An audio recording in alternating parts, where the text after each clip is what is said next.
मुंबई जो कभी सोता नहीं है, इस शहर की धड़कन है यहाँ की लोकल ट्रेन, जिसे लोग प्यार से मुंबई की लाइफलाइन कहते हैं।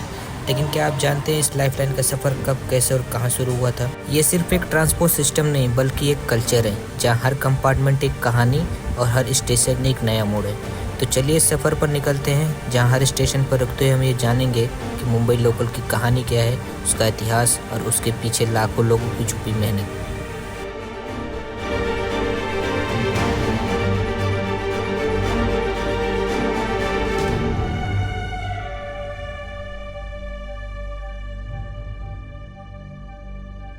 मुंबई लोकल की हिस्ट्री को समझने से पहले हमें मुंबई की अंग्रेजों द्वारा कंट्रोल करने की हिस्ट्री को थोड़ा सा समझना पड़ेगा। 1840 के दशक तक अंग्रेजों का भारत पर काफ़ी हद तक कंट्रोल हो चुका था। इस समय भारत में अंग्रेजों की सत्ता मुख्य रूप से ईस्ट इंडिया कंपनी के हाथ में थी, न कि सीधे ब्रिटिश सरकार के। ईस्ट इंडिया कंपनी ने इस समय तक भारत पर अपनी पकड़ अच्छी खासी बना ली थी। उन्होंने कर वसूली, बिजनेस, रेलवे, डाक जैसे सिस्टम पर कब्जा जमाना शुरू कर दिया था। लेकिन अभी तक पूरा का पूरा देश इनके कंट्रोल में नहीं आया था। अभी भी कई बड़े बड़े राज्य जैसे कि पंजाब, अवध, हैदराबाद इनके कंट्रोल के बाहर ही थे। इनके नियंत्रण में केवल बंगाल, बिहार, उड़ीसा, मद्रास और बॉम्बे के कुछ इलाकों पर ही हुआ था। इनकी 3 प्रेसिडेंसी हुआ करती थी, बंगाल, मद्रास और बॉम्बे प्रेसिडेंसी। बॉम्बे इनके लिए ज़्यादा इम्पोर्टेंट था क्योंकि इनका mainly high income generated area यही था। हर एक प्रेसिडेंसी का एक गवर्नर होता था, जिसे चुनने का हक सिर्फ और सिर्फ ईस्ट इंडिया कंपनी रखती थी। एक गवर्नर को उस वक्त क्या पावर दी गई थी, इसको थोड़ा हम शॉर्ट में समझते हैं। एक गवर्नर जो कि नए रूल बना सकता है, टैक्सेस, लॉ, ऑर्गेनाइजेशन और साथ ही साथ पुलिस को भी कंट्रोल कर सकता है। 1853 में बॉम्बे प्रेसिडेंसी के लिए जिस गवर्नर का चुनाव होता है वो थे लॉर्ड डलहौजी। जॉर्ज क्लॉक भारतीय गवर्नर के एडवाइज़र थे और साथ ही साथ GIPR यानी कि ग्रेट इंडियन पेनिनसुला रेलवे के काफ़ी फेमस इंजीनियर थे।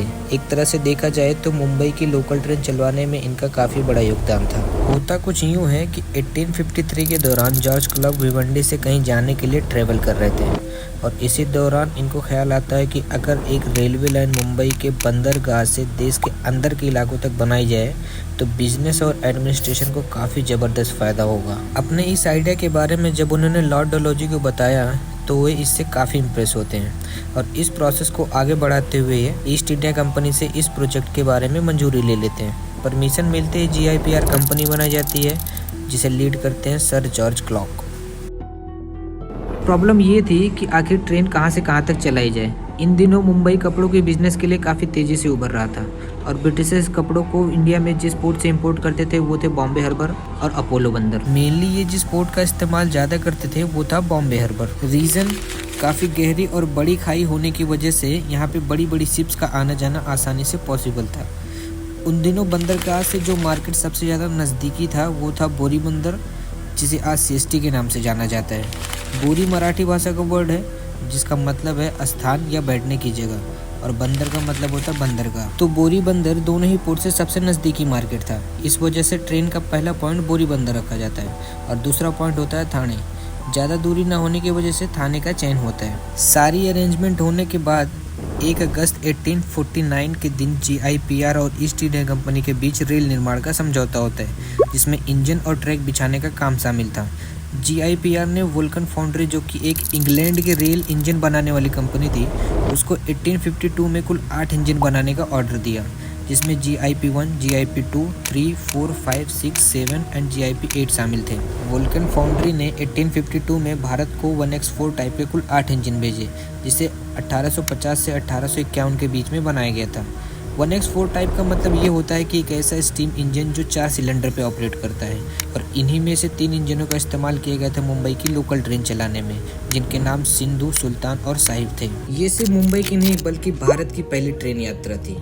इसको बनाने में लगभग कुल 21 लाख रुपए खर्च हुए थे, अगर आज की डेट से कंपेयर किया जाए तो, जिसमें लाइन बिछाना, पुल कंस्ट्रक्शन, स्टेशन और इंजन कोच को लाने जाने के खर्च भी शामिल थे, जिसे ब्रिटिश सरकार और ईस्ट इंडिया कंपनी ने मिलकर कंट्रीब्यूट किया था। और फिर वो दिन आता है 16 अप्रैल 1853, शनिवार का दिन, और शाम के 3:35 पर मुंबई की नहीं बल्कि भारत की पहली ट्रेन बोरी बंदर से 3 इंजनों के साथ रवाना होती है थाने के लिए, जिसके बीच की दूरी थी 34 किलोमीटर।